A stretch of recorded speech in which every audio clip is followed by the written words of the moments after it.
Hello, my wonderful online students. I'm sure you've probably seen me at this point because you probably checked out the other YouTube videos, but if not, I am your online professor. It's wonderful to be working with you guys this semester. So far, you guys have been awesome, and I appreciate that. But I wanted to go over some quick things just to clear up any issues that might happen with your gallery reports and go over some common questions that I come across in my in-person classes that are a little bit easier to address on this format versus me sending out a very lengthy email. So I'm actually going to be sharing my screen on here so that you guys can see what exactly I'm talking about. So if you go into your modules section on Canvas and down to the gallery review section and click on that, you'll notice two attached documents, the first of which is your gallery report guidelines, and the second is how your gallery report will be graded, so the grading rubric. First, I'm going to go over your gallery report guidelines. Now let me share that one. Okay, not that one. Whoops.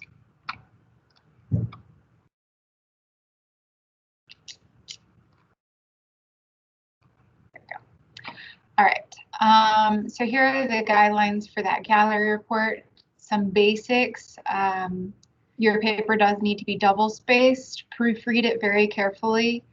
I'm a bit of a stickler when it comes to grammar, and I know a lot of my students end up getting a lower grade than they would have originally if they just proofread and fix any minor grammatical errors before they actually turn in their paper. So please do make sure to proofread that paper before you turn it in.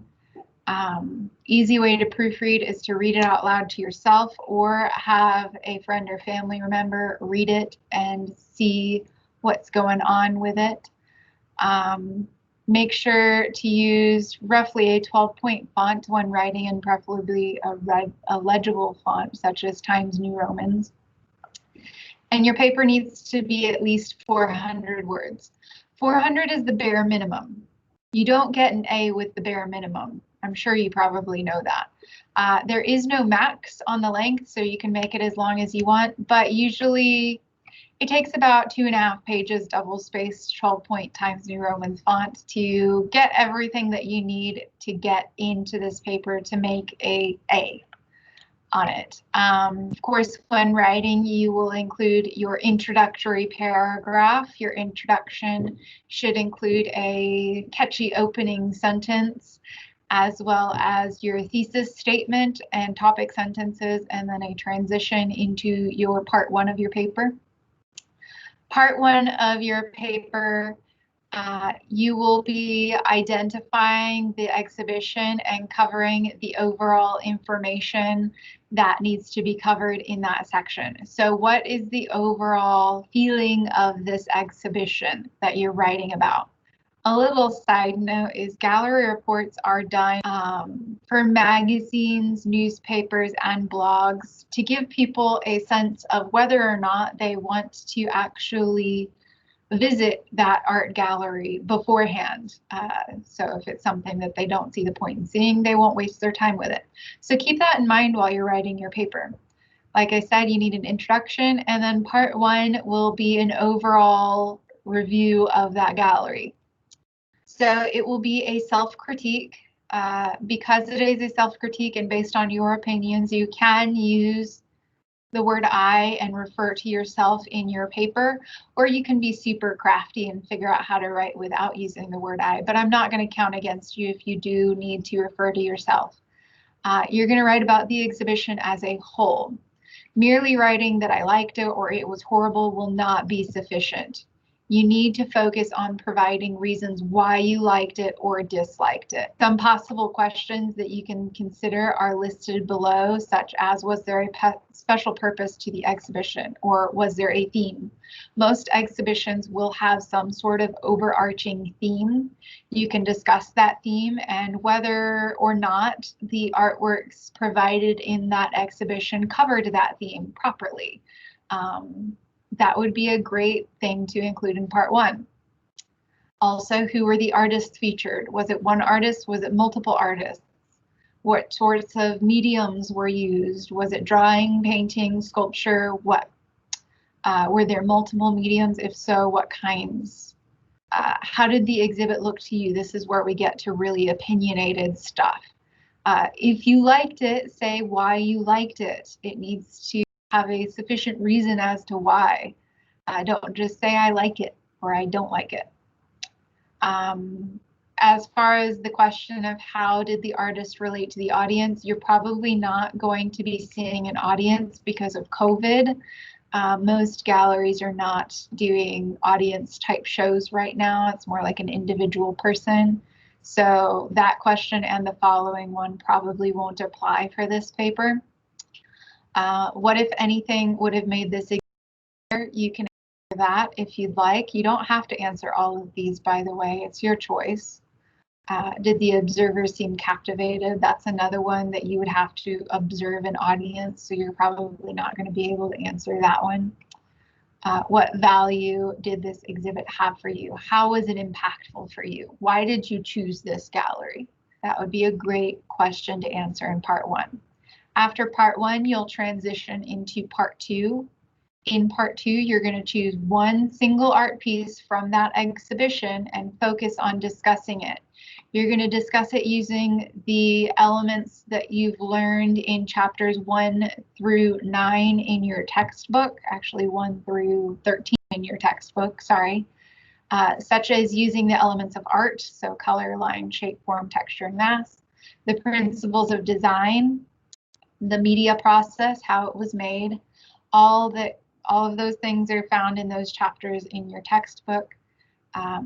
Basically, you're going to critically evaluate that artwork in terms of artistic and cultural value, expression, and composition. You're going to analyze the composition and how it was made and how it was laid out. Some questions to consider for part 2. Once again, you don't have to answer these if you don't want to. If you want to, it's just a guiding question that can get you started on that section, because I know it's kind of hard to get started on writing.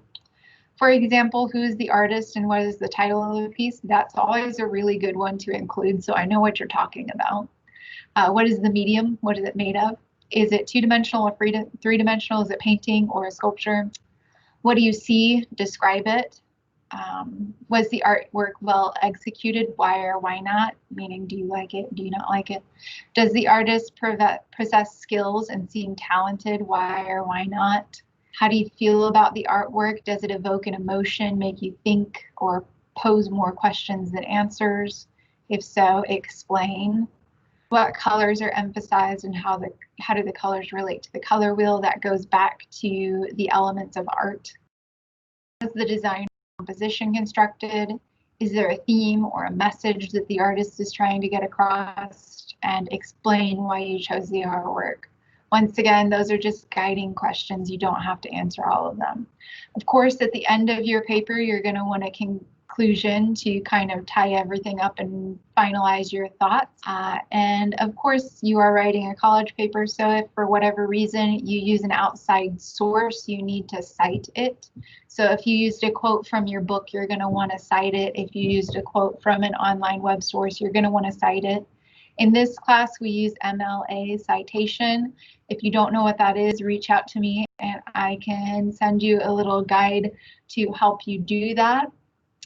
Now, the big question is, do we have to go to these galleries in person or can we do it online? Well, the answer is either or. If you want to go to a gallery, of course, in person, you can. Some local galleries that you can attend are the Southwest Museum of Art. There's about 3 different galleries inside that one museum, so you would pick one and write that one show. Another local gallery is the Petroleum Museum of Art. Yes, they have an art gallery inside. The downside with the Southwest Museum and the Petroleum Museum is that you have to pay to get in. Some free options that are local are the Ellen Noel Museum of Art. There are, once again, 3 galleries inside of that one with 3 different shows going on. And you would pick one and write about it. It is free to the public and they're open every day except for Monday. And another free option is the UTVB Art Gallery, which is right next to the Stonehenge on UTVB's Circle Drive. That is free as well. Normally on campus, we would have an art gallery as well, but unfortunately, we are a little late on getting up our student show for Christmas due to COVID hitting our department. So that is not an option. But there are also online options for you guys to attend if you want. And those options can be found right underneath that gallery report guidelines section in the gallery review module. So that was not it. If you go to, actually, let me just start over so you know exactly where it is. If you go to that module, right underneath it, there's gallery report virtual exhibition options. And I've listed some virtual options. If you find another option that's outside of this list, make sure to check with me before you write on it, just to make sure that it will work for your report. But some options to go to, there is a list of 7 under this one web page. There's a Jacob Lawrence show, so the theme of that would be Jacob Lawrence. A language for intimacy is no longer up, so that's the only link out of all of these that won't work. There's a Monet show at the Museum of Fine Arts, Boston. A Basquiat show. There is the MFA thesis virtual exhibition. So that's going to be a bunch of theses of people trying to graduate art school. Virtual summer camp, which is an amalgamation of different things. There's no real theme for that one. MAM from home. Another option is listed here. This one has an Andy Warhol show at Tate Modern that you can visit. Louise Bourgeois, who's a wonderful feminist artist. Adele Chihuly, who will come up in our glass section under crafts in our textbook. Latin American art from 1950 to 2020.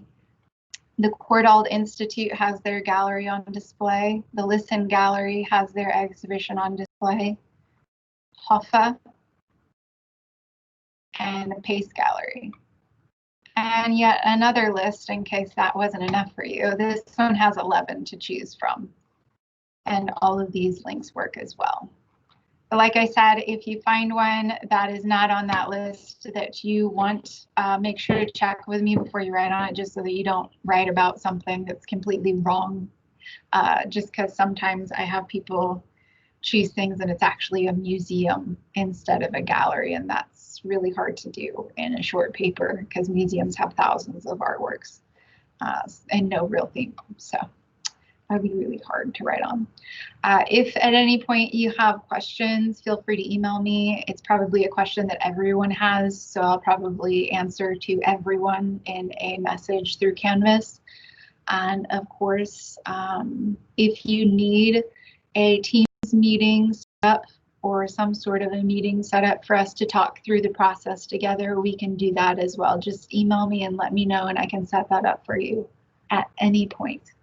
And I hope that this finds you all well and you're not too stressed out. I know it's a very fast-paced course. If at any point, for whatever reason, you're struggling, let me know and we can work out something together. I don't want you guys to feel like you're lost or on your own just because you're taking a web-based course. That would really be horrible. I've had professors do that to me before, and I don't want you guys to feel like that. So feel free to reach out to me, and I will gladly help you guys. You guys are amazing students, and I look forward to reading your papers. I'm sure they're going to be amazing.